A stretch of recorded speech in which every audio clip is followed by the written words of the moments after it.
Hey everyone, welcome back to the Tori Crew Show. Today we have a super special guest, Andre DJ Wyzeman Jones Hey, in the hey, house. what's up? What's up? Super excited to have you here. Andre is a singer, songwriter, DJ, musician, all the things, ex strategist with the Final Percent. We've also had Greg Kimball on here as well. So that's with the Final Percent as well. So it's kind of cool. We get both of you on here. It's an awesome treat to have you here with us, Andre, and super excited to chat with you and just hear about your story and hear some knowledge on faith, fear, frequency, and how to elevate your frequency. Yeah, definitely. Let's talk about it. I'm here. I'm excited. Like it was funny talking about frequency. When we were at the Final Percent Summit, um, just what you're emanating. I remember when we first were started talking, it was like, oh, she's so awesome. I gotta talk to her. So it was awesome to meet you over there, and just so many cool people out there. Yeah, there were so many. And thanks for that. I felt the same way. And we were talking, off camera here for a little bit. And it's like, you know what, we'll just have a conversation because we know we're good at having conversation. And I loved, like, immediately when we met at the Final Percent, your energy was huge. Your frequency was amazing. And of course, your faith just shined right through you. So I'm honored to have you on the show, and would just really love to first start out by tell a little bit about you, your story, kind of where you're at now. So a little bit about me. So we were talking about my age. I'm 43. My body tells me that I'm a little bit older than that, but who cares? Who cares? We're going. Just a number. It's just a number. It's just a number. I have a beautiful wife. I have two beautiful girls, and right now the way I'm living my life is I choose to live it at a high frequency always. Meaning with a high frequency, it's that I always look to get positive results out of everything, looking at everything in a positive light. That's just how I like to roll, like you were saying, I'm a singer, songwriter, producer, ex-strategist. I got so many it's like AKAs. I'm like doing, hey, he's AKA this, AKA that. But yeah, just, with my journey, I was in the corporate world for quite some time. Like you probably hear that story a lot. And I was doing very well. I was a manager, an operations manager over at Freedom Financial. It was they dealt more within the there's a couple places. They were in the debt. They would do like debt consolidations, personal loans in that space. So I was there for a while. I was doing the corporate thing and I was having good success, but I just felt super empty. And it just came to a point where I had to take the leap, and go into this whole entire crazy world of entrepreneurialism. I got to get that out, say that 3 times fast. But it's been such a ride. When we talk about faith, fear, and frequency, that's actually something that happened earlier in my life, about 20 years ago. And that's when I first had a taste of where the fear, faith, and frequency came into. And at that point in time, I had cancer. I came down with cancer. It was one of those things where I was chasing my rainbows. I'm a musician, so I went to school for audio recording engineering. And I was like, okay, I'm going to go out to LA. It's time to conquer the music business. So I went out there, and while I was, struggling, obviously you usually start out as a struggling artist. And I was a struggling model out there. Right? It's like one or the other. You struggle. You're going to struggle, right? Just LA struggle. Struggle. LA #struggle. That's what you're getting. Okay. The glitz and glamour and all that is not without having to go through all those struggles. So, I was out there, I was, trying to do my best impression of P. Diddy and want to take over the world. But then, after a while, and I was really only about 3 months into my journey there, I had a hard time breathing. And, at the point, and the funny part was like, is this just the smog? I'm like, I thought that. I was like, is this just the smog of LA? Okay, no, we're good. And then I'm in this dingy apartment. I'm like, is this like mold? Cause I don't know what's going on. So just to keep The going, struggle is real. the struggle is real. You know, you usually have roommates or you're in this little apartment because, you know, LA prices are insane. Oh man, when I lived in LA, I shared a 2-bedroom apartment with 3 of us. So There you I was go. sharing a room with the girl like I was 5 years old, sharing it, with a sibling. In a bunk bed. Yeah. Yeah. Girl, I was sleeping on the floor. I didn't even have a Wow. bed. Yeah, I was just give me a pillow and one blanket and I was good. Oh my gosh. Hey, you gotta do what you gotta do. Mhm. But so it just got progressively worse, you know, and then I reached out to my father and I was like, Dad, I can't breathe. You know, I'm having a hard time breathing. Like it was getting progressively worse.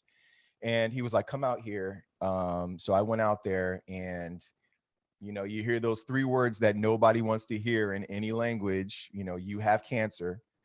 And at 23, you know, you get that sense immediately when you hear those things like it's over. Yeah. You know, because when you hear cancer, especially at a young age, like I'm never going to be able to do the things that I wanted to do with my life. You know, this is it. You know, all my dreams of being P Diddy and, you know, having records and being on billboards was just done, you know? Yeah. So at that point, I cried like the hardest that I've ever cried before. You know, I mean, you have people pass and things like that, but then when you're faced with your own mortality, Yeah. that sets you on a, you know, it sets you on a different mindset when you're really faced with your mortality. You know, Yeah. again, people pass and you know that it's there, but when it's you and you're like, wow, like there's a great possibility that I can die. Mhm. So I cried in my dad's shoulders and in his arms. And then at that point, something clicked. You know, it was like, okay, you know what? I'm not going to be a victim. You know, I'm not going to. I'm not going to just sit here and let this thing defeat me. This is just going to be an inconvenience to me. What do we have to do next? Yeah. What this is just going to be a blip in my life so I can get to the next thing in my life, so I can get to my future, right? Mhm. And this is where frequency came into play for me because when I was at my lowest, I'm thinking everything that's equated to fear. And when it comes to frequency, I'm at my lowest possible frequency at that point in time, you know, because frequency is either high or it goes low. It's an energy. Oh. And I'm at my lowest point in my life that at that point in time for a 23-year-old, you know, because you only know what you know at 23. Yep. Right. And then it just clicked. I was like, you know what? This is an inconvenience. I'm going to live. What are we going to do so I can go ahead and get to my billboard, you know, so I can get to where I wanted to be. I still have life left to live. So I wiped off my tears and we went on this journey, me and my father. So it's like, at that moment, it's like I made a decision to switch from a fear frequency over into a faith frequency, because with faith, you have to be able to believe. You have to have a trust in something or someone or something, and you have to have a belief in something that's not there, because you don't know what's there yet. Yeah. But you have to believe at that point in time that I'm going to live, I'm going to survive. That's it. I'm living. You know, it's like even with a business, like when you have a business, you have to have a belief that I have to have a laser focus. I'm tunnel vision. It's going to happen. I don't care what anybody's going to say. I don't care what you say, what I've seen other people think that they said, it's going to happen for me. Yeah. So at that point in time, that's where I started living more into a high frequency. And that was my first introduction into it, you know? Wow. So that's a little bit of my backstory, you know, And so Andre, where'd you find that like mindset? Because there's some people that have been through challenges and struggles, maybe not as tough as cancer. And man, I'm sorry that happened to you. Yeah. But at the same time, I know it happened for you. Yeah. Because now you are where you are because of those massive challenges and in tough times in your life. And so, but I just wonder where you developed that like mindset. Was it from your dad? You know, here's the thing. I think we all have like an intuition in us to do it. It's whether or not you choose, because we choose how we want to feel. Like obviously, you know, you wake up in the morning, if you choose that you want to have a crappy day, the universe is going to give it to you. You're Yeah. sending that out there. I mean, that's going to happen. I mean, obviously things happen, but you can control how you're going to approach life that day. Mm-hmm. I think at that moment, I didn't know, because it was more just youthful ignorance. Yeah. I think it was more youthful ignorance, because I wasn't able to, at that point in my life, really dig down and know and do a self-assessment of what was going on. It Yeah. was just like, I went with my gut. I went with my intuition. And yes, with people like my father and people like my mother, which a lot of things in our life were taught from the people that we're closest to, Mm-hmm. he gave me that energy, to it. I feel like it was like an energy of like, no, we're going to go ahead and get this through together. And I just felt it. And I just went with my gut. I went and I just flipped the switch, which again, like I said, I think all of us have that ability in us, and we feel it. We have the intuition. We just, whether we choose to go that route is the thing. So I just chose at that point, and I didn't know then what I realized later in life what it was. Mm-hmm. So now, if you were to go back to that 23-year-old self, going through that challenging time, that you were just really kind of, ignorance was almost bliss at that point, right? Because you couldn't go, you were just like kind of pushing through it. Like, would you do the same thing? Or like, what would you tell yourself being 43 and then at 23? Like, what would you tell that 23-year-old self now? Or how would you handle things differently? You want to know something? There was a question similar to that before, that what would you tell, would you go back and tell your youthful self something, or would you go tell your future self something? I like that. Now, my answer to that was, I would actually stay present. And the reason why I would stay present is because who I was back then and what I went through at that point in time was necessary for me to be the person who I am today. And I wouldn't want to tell my future self, because who I am today and what I'm going to go through is going to make me the person that I'm going to be in my future self. Yeah. So, I wouldn't necessarily, for me personally, I wouldn't go back, because I needed that, because there were so many things that happened after the fact that got me here to make me realize, okay, that's what that was. Because even after I went through cancer, I still had that, like you said, a youthful ignorance about me, that, I mean, I did approach life differently at that point. I did approach it different because, after you survive cancer, you're like, okay, I could do anything, and anything is possible. You know what I'm saying? Anything is possible. If I get through it, then you start living your life in a more positive light. Yeah. But after, and we're talking about a 20-year time frame. So after I got through the cancer, I look at what was the reason. So there's a couple things there. Mm-hmm. So what was the reason why I had to face that? You do some reflection, especially as I get older. It's like, what's the reason why I had to face that? The reasoning behind that were so many things. One, when I went to California, I was only there for 3 months, right? I didn't really even get to get the smog in my lungs like I really wanted to. I didn't get all the bumps and bruises to try to get my dreams from LA. But what happened, and this is the thing about, I think it's serendipity. What happened at that point in time was that I met my wife there. Like, I met my 5'1" Filipino firecracker there in a club, no less. Who finds love in the club anymore? Who finds love in the club? In LA, really? That's unheard of. Hey. Because I know she's a quality woman, because I know you wouldn't be with anyone else, and I can't wait to meet her. We're neighbors. We should be doing this podcast live. But yeah, to find quality women or men in a club in LA. Yeah, right.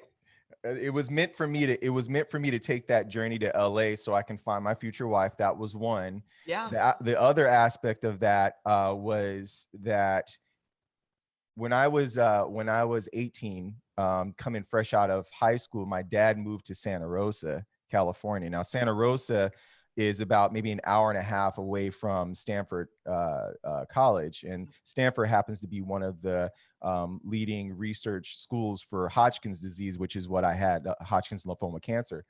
So one of the things that happened there, it's like, okay, he was there. I get sick in LA. I go, I find out what the type of cancer it is. And then me and my father at that point in time, we had an opportunity to bond on a completely different level by going through this journey of this cancer. Now, one of the things that I say that prepared my dad for is that after we went through this journey, because my father at the point in time, he was always working. He was in the car business, finance manager. He was working bell to bell, right? Yeah. So we didn't really get a chance to bond when I was in high school, and then my parents were divorced since I was 4. So went through that. He quit his job to take care of me, right? Wow. And I think my journey helped put him in a mindset, in a position to be able to help my grandmother and my grandfather. My grandmother suffers with Alzheimer's, so she's dealing with that. So it prepared him from a mind state standpoint and a heart standpoint to be able to now pay it forward and take care of my grandparents, because he left everything behind. So I always look at what was the reasoning for everything for me to go through that journey. It wasn't just for me, it just wasn't. It wasn't just a singular journey for me to go through cancer, because how we all reacted through that, where our mindset was through all that, prepared us all for where we are now. So yeah, I mean, and again, going back, I wouldn't necessarily go back, because I think all of those pieces were required to get us to where we're at now. Yeah, I couldn't agree more. And I think that's one of the coolest things about you too, is that you take this massive challenge and really probably heartbreak too, because it's like you're confused, you're lost, you're trying to figure out where to go. Yeah. But you had not only your challenges in LA, but then you found out you had cancer, but then to now think, wow, like there was a reason for that. And I think that's just encouragement too for anybody who's listening, where it's like, are you listening to Andre say, like, these are the challenges that are happening, or that had happened, but you found your wife out of it. It prepared your dad. It grew your bond closer. Like there's always something. And I think that's one of the coolest things about you, is that you see the beauty in the struggle. Yeah, absolutely. Absolutely. And then, when I connect the frequency aspect of it, one of the things, and I will go and I'm extremely real about it. I'm not saying that your mindset is going to always lead to surviving cancer, because that's just the honest truth. Yeah. However, how you're emanating through that entire process, or any struggle, if I'm going at a high frequency, that's going to emanate to everybody else. So if I'm going through it, right, but I'm saying, hey, we're let's go. It doesn't matter if I'm throwing up and I'm like, hey, this is just I'm throwing out the evil. I'm throwing up evil right now. I'm saying? So if I'm going through it, but my mindset and the way that I'm emanating is at a high, then my dad's going to feel that. Right. Mm-hmm. But if I'm emanating low, or even vice versa, then it's going to bring it's going to bring all of our frequencies down, because frequency compounds. When we're all in the same room, when you have a room full of high frequency people, you can feel the energy in that room. Right. Yeah. So it's a compound. So it's like, if I stay positive, if I stay high, even if I happen to unfortunately pass, it'll live on, because at my service, the one thing that they would say, and what could pass on to everybody else, is that, even though Dre passed, he lived one hell of a life. He went out he went out, but he went out on a high, So whoever hears that, it's like, I can do anything. If Dre, even though he passed, was able to look at life and at a high frequency and at a positive light, then I can do anything. Okay, well, I stubbed my toe. Oh well, my car tire blew out. Oh well, it's good. We're good. I survived. You know what I'm saying? Like my business didn't make it. Oh well, we'll try something else. Let's do it a different way. But we're gonna keep going, because Dre kept going. Man, that's super inspiring. So on those days where, let's just say, even in business, right? Yep. Where, we always have a lot going on as entrepreneurs. And I know you have a few things going on. Yeah. That's all moving in just such a positive direction. But at the same time, there's probably some days, right, where you're like, oh, damn, there's a little bit of doubt. There's a little bit of fear. Yep. Like, how do you raise up that frequency to that level, even on the days where it's really trying to drag you down? Yeah. So there's a couple of ways that I'll do it.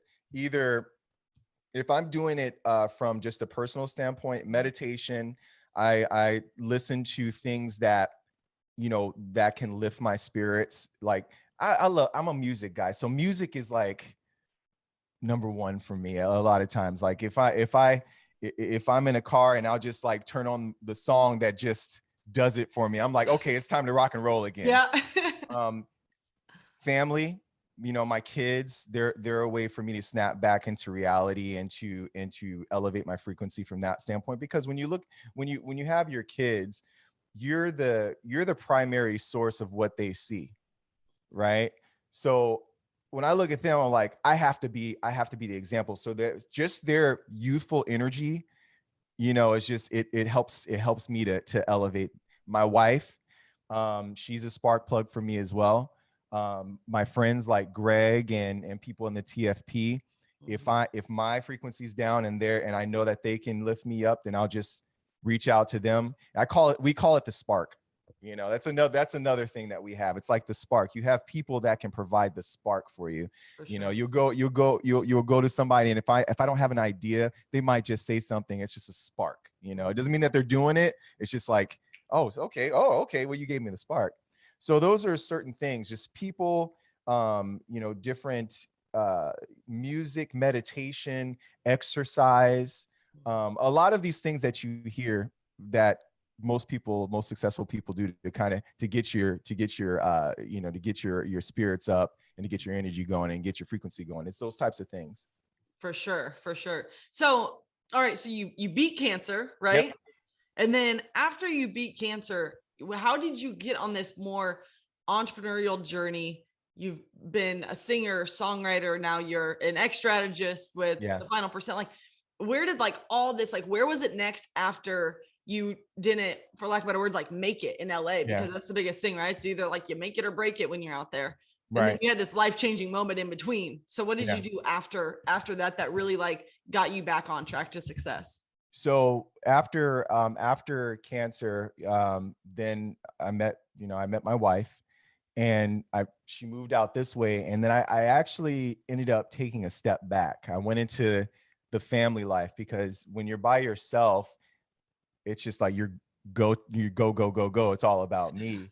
Then I get married and I have kids, and then my mind is like, oh wow, I start going into a more safe space, a more, it was just, I needed more where I was more about taking risks because it was just about me. Then I started becoming more risk averse. I went the total opposite way for a while, and I just went into the corporate world because that's just what I thought was the right thing to do. Get the white picket fence, get the house, get the dog named Rover, just do the safe thing that we've been taught, because early it was an ignorance. It was just like, I see things on TV about music. I just want to get there. I'm just going to do music, whatever, however I need to get there. But then you start bringing all of these other variables into it, family, and things like that. And my mindset just goes into safe. I just went into a safe mindset. I'm going to get a corporate job, do this. So it took some time for me to actually get there. And I talked about that at the summit, and I always felt like something was missing. And, as time went on, that something I was missing, there was a freedom that was missing from me, from where I was in my youth, to take those risks and really, go for it. And it caused a great deal of depression, on and off depression. It was putting a strain on my marriage. The pinnacle of that was when my kids started to really notice it. Hey, what's wrong with daddy? Is he mad at me and stuff like that?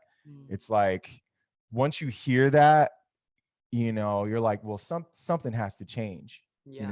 Something really needs to change, because I'm going through this internal struggle on a day-to-day basis. And, I don't want to take any risk, because I just feel like it's going to destroy my family if I do this and this and that. So my mind was just not a really good, it was not a really good place. And even though I seem like an extrovert, I'm really an introverted extrovert. I'm an only child. I'm in my mind a lot as an only child. It's like you had to create your own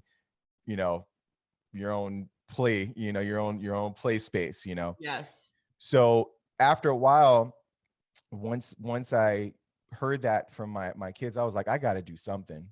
I Mm. got to do something. And one of the things that helped me out was Greg coming back into my life. And Greg was making so many changes in his life. Like I've seen him go from before being homeless to where he's at now. And he's like, hey, Dre, you should do this. You should go here. You should do this. Why are you doing that? You got so much talent, this, that, and other. Come to the event, this, that, and other. So we started, going on this journey where I went to one of the TFP events and we talked about it. And he's like, you should just do it. You have all of this talent. You have all of this spirit in you, and you're not where you want to be. And I'm like, yeah, I know, but I was always like that. Yeah, I know, but. Oh yeah. But would always, I was a butthead. Because I still was looking to play things super safe, because I always felt like if I fall, everybody else falls in my home. I don't know if I want to take these risks or anything like that. So after having these conversations, and then I finally had a conversation with my wife about it, and hey, we're just gonna, I got to do this. I got to take this leap. And with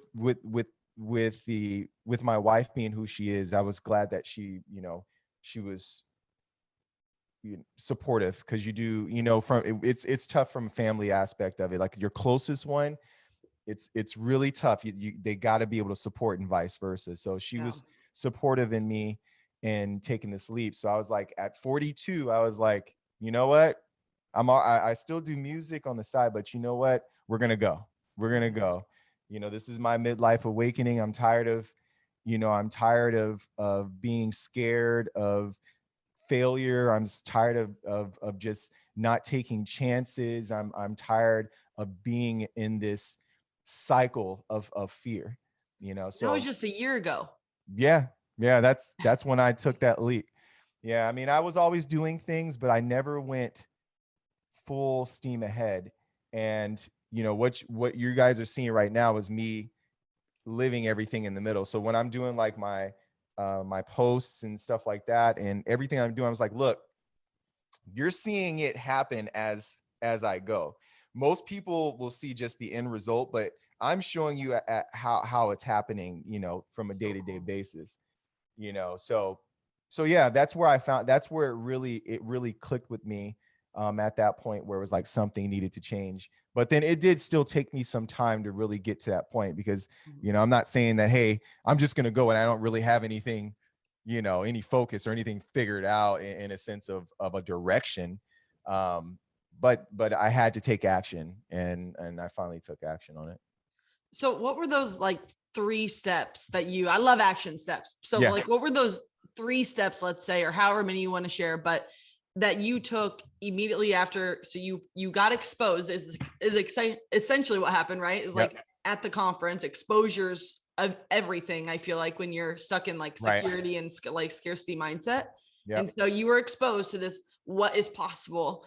And then you went back and you took action. And it was only a year ago, dude. That's crazy. I didn't know it was just a year ago. That's the things that you're doing now. I mean, that's unreal. Full speed ahead.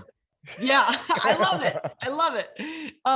You have faith on your side and you have frequency on your side, right? Absolutely. So those 2 things, you're unstoppable. But what were a few things, because I know some of my listeners are in that position right now where they're sitting there thinking like, dang, I really want to get out of this job. I know it's not for me. I know I'm not fulfilled. I know I'm not my happiest that I could possibly be. What would you say to those people who would really like to take that next step and that next leap of faith, whether it's entrepreneurship or maybe even finding their dream job? Yeah, it's definitely, the first thing obviously is the self-awareness of it. Like if you have to be honest with yourself, and you have to make it okay that, look, I'm not happy where I'm at.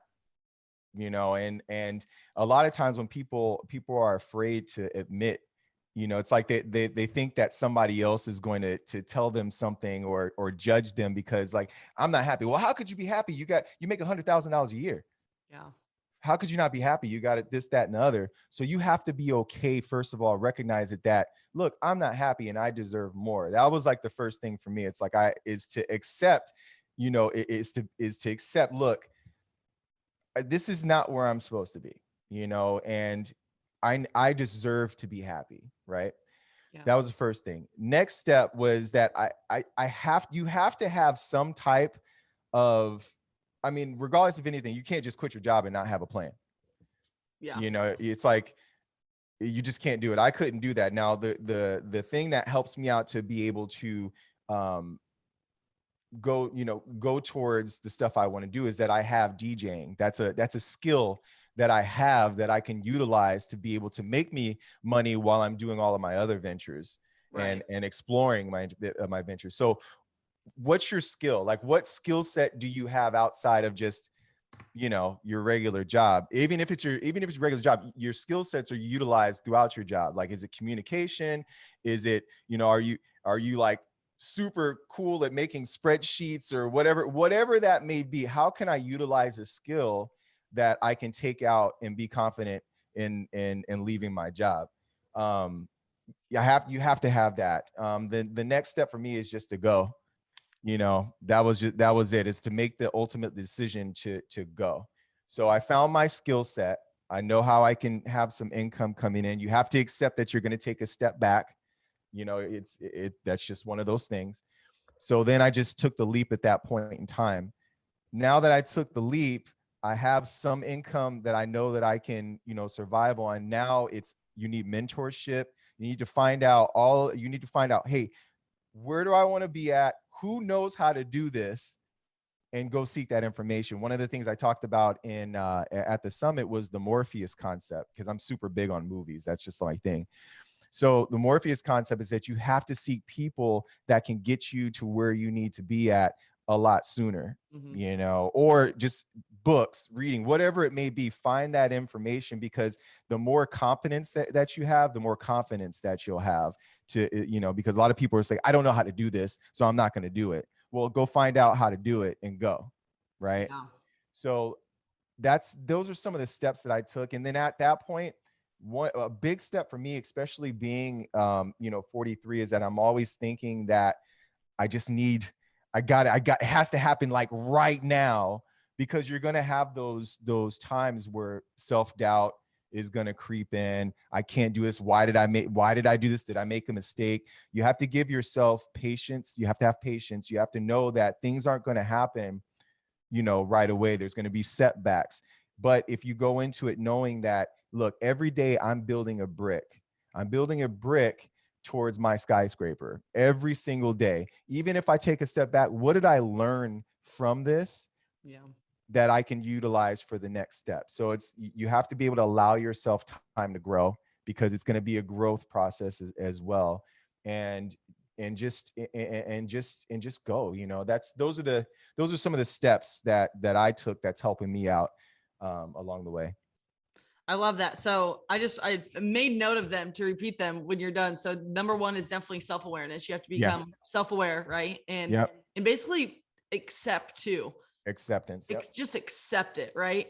And sometimes that's the most difficult part, because I feel like then it goes back to some pride and ego too. Yes. Where you're like, oh, well, oftentimes even if you went to college for this certain major and then you've been in that career path for so long, like let's say you went to go be an engineer, and then all of a sudden you're like, well, crap, I don't want to be an engineer anymore. I really don't like this. It didn't fulfill me like I thought it would. Yeah. But then you have to switch, you have to navigate. And it's like a lot of limiting beliefs start to come into play. Right? Absolutely. Yep. Because then too, again, a lot of what we deal with and what we struggle with is that we're struggling with societal pressures whenever we make decisions. So if you're talking about the ego and pride, it's like, I went to be an engineer. I spent hundreds of thousands of dollars, to get this education, but I just don't want to do this. But instead of accepting that I don't want to do this, they're worried about, well, what is this person going to say? What is this person going to say? What does everybody think that an engineer, that I'm supposed to have this perfect life? And what are they thinking that's going to prevent me from moving forward? It's a lot. Honestly, that's a lot of why people don't do things, because they're just so afraid of what other people view them, instead of really knowing what their self-worth and their self-value is and what they deserve to be happy in life, you know? How do you really get over that fact of not really caring what other people, like your identity at that point is like attached to this thing, and your identity and your worth and everything. And so that's, I believe strongly, when like other people, their influence is so strong in your life, like how do you break that influence down so you actually like own up to who you are and accept that and then move forward? It's I did something on self-worth before. So it's a lot of that, to be honest with you, is that you once you realize, this is the self-discovery and the awakening of yourself, right? Mm. Once you realize that you only have so many summers in this life, once you really grasp onto that concept that life is not guaranteed, and when I wake up and I go out, that's it. There's no redo on this whole entire thing. Once you grasp onto that, then you have to, there's a little bit of selfishness that has to be involved with that, because it all really starts with you, you know? And so once you realize that, then you have to be okay with it. You know, once you realize it, it goes back to that acceptance part of it. You have to be okay with, hey, look, I need to be happy. Whoever I was, or whoever, what happened in the past, that, it's who I am, right? And then at that point, you have to flip it and start being your biggest fan, right? You have to start being, I'm going to be my biggest fan, right? Yeah. So I'm not going to, after I've accepted it, I love me some me. You know, I love me some me, because nobody else, I can't depend on other people to love me how I love myself, right? So then you start being your biggest fan. Then you have to bask in the glory of your garden. You'd be like, you know what? I love me some me, and I love I love what I can do. I love my skill sets. I love everything about who I am as a person, even what I've done in the past, because it makes me who I am. And then at that point, you just grab the keys and go. You know what I'm saying? You have to, once you've gone through those steps, then it's on you at that point. And nobody's saying it's easy. It's not, because we see it every day from what we see on TV, what we see on social media. There's always a comparison type of thing. So the more and more that we're fed these things of who we're supposed to be, who we should be, you know, all of what we're supposed to look like, all of these things that attack your self-worth, you know, you have to really go back into it. And it's a practice. It's not something where it's going to happen overnight. It's definitely a practice. And then that helps you to be able to be confident within yourself and have that worth about yourself, to be like, it's okay. I'm going to do me. I am okay. Freedom to me, honestly, is that I am okay with me. You know, that's freedom. And that's peace of mind to me. It's like, regardless, I am so comfortable in my own skin that I can do anything. I don't care. I'm like impenetrable. You know, it's like, I can stop these bullets. I'm going to do me. You know what I'm saying? And those are some of the things that you need to practice to be able to get to that point. Not saying that it doesn't happen, you know, and not saying that it doesn't creep in sometimes, because anything like that, fear, self-doubt, you know, it's always going to creep back in. But you always have to be in a mind state of practice. Because it's like shooting a jump shot. It's like when you practice to shoot a jump shot, you know, even though you might be off, you trust that jump shot, and you know your forms. You practice it so much that even if I turn my head, I'm probably going to make about 80%, because I've practiced it so much. So you do that with practicing self-worth and self-value, and that'll help you along the way. Oh, so good. So good. And what you said about freedom really hit home too, because I think a lot of times when people talk about freedom in life, they talk about financial freedom. Yeah. But you can't truly, you can have plenty of money, but not be free within your soul. Absolutely. Yeah. And so that's what I think is just an amazing quality about you, is that you realize these things because you've had a lot of success in your life and you're moving on to even greater success and more, I would say more fulfilling. Fulfilling. That's what I look for, is more fulfilling, because you can, again, like you said, you have rich people that are miserable. And you know, it's like there's rich people out there that are miserable. And again, what helps me is the journey that I went through, you know, being faced with mortality. It's like, at the end of the day, what is it that I really want? Yes, money is good. I mean, nobody's saying having money is cool, but how much money do you need to really, you don't. It's like what the things that make me happy is being able to spend time with my family, go on vacation with and create memories and create moments. It's about the moments, because when I'm at my deathbed, I having $1 million in the bank is not going to do anything for me while I'm getting ready to leave. Right. Yeah. Like I can't do anything with that. But what I can do is that I can have my family and the memories that we were able to create and say, you know what? I had one hell of a life. Exactly. I did it on my terms. Yeah. No, I couldn't agree more with that. I mean, I think money provides those memories, right? Yeah. And not, I think it does. Money provides the memories, and depending on how big of, memories and I guess, extensive, I want to say, but at the end of the day, your bank account doesn't totally determine your happiness, because it's what's going on inside of your soul, inside of you. Every single day that you wake up, and it's like, man, am I fulfilled? Am I doing what I'm called to do? Right. Am I being a good, spouse? Am I being a good father?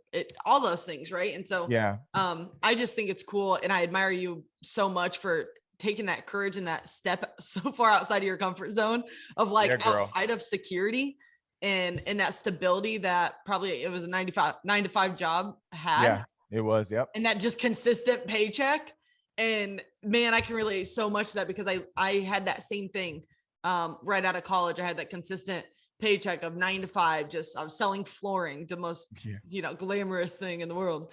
But I had that job, and then but then I was like not fulfilled, right? Yeah. But luckily for me, it was by myself. I didn't have a family or anything like that. I feel like it has so much added pressure on it. Yeah. And so just for you to be able to take that leap of faith and believe in the process is super cool. And I just really admire you for that. So thank you. Yeah, you're welcome. Oh my gosh. I'm getting misty. Oh my gosh. Yeah. Well, so now you're also an ex strategist for the final percent, right? So explain to us, I love that concept. So explain to us a little bit what you're doing with that. So basically what it is that everybody has something special within them, whether it's from a business standpoint, whether it's from a mind standpoint, a mindset standpoint. And what an ex strategist does is that we try to find what that X factor is that's going to help you and make that X factor exponential. So it's like, okay, well, I'm in my marriage, I'm in my marriage and there's something that's missing to help me take it to that final percent. Well, what's that X factor? Okay, let's go ahead and let's unpack this and let's try to help you find that and make it an exponential marriage. It's how can we get you to the final percent on your marriage? How can we get you to the final percent on your business? How can we get you to the final percent on yourself? There's always that X factor that we're there to help find, to help it make exponential. I love that. So is it like it's a coaching program? So like people can work with you and you're their coach and mentor through the process? Absolutely. So basically we would coach them, and they can go to thefinalpercent.com, and we have 3 coaches, myself, Greg, and Eileen, and we'll help you to find that, take you through that journey. And obviously it's a journey. It's not, it's like you're not going to go to a coach one day and be like, okay, I'm good. It's like, there's a whole lot of things that you have to unpack and a whole lot of things that we have to help you practice to get there and to find it. Yeah, 100%. I mean, it's with my one-on-one clients, it's a 3-month commitment minimum, because I always say the same thing. It's like, you can have a few sessions in 1 month, but let's be real, like lasting change does not happen over 1 month. Overnight. Mm-hmm. Right. And I mean, cramming for my pageant journey, in Miss Missouri, I learned about 5 times before I won that I don't think cramming 1 month before I was losing every single time. When has cramming ever been successful? Never. No. Never seen it. But man, I'm super excited for you and just this next chapter and next season of life. And you just radiate a high energy and frequency everywhere you go. And that was one of the coolest things when I met you. Just who you are as a person. And so I just feel super grateful and honored to have you on my show. And, anybody who's needing a mentor or coach, like exactly who Dre is, an amazing soul. Just seriously reach out to him on his social at the Final Percent. It's amazing group of people at the Final Percent. Absolutely. You guys and we're have growing. We're growing. Yeah. That's the coolest thing. And we've just developed a really cool friendship, and I'm just grateful to be a part of the crew. So, Dre, how can people find you if they want to work with you?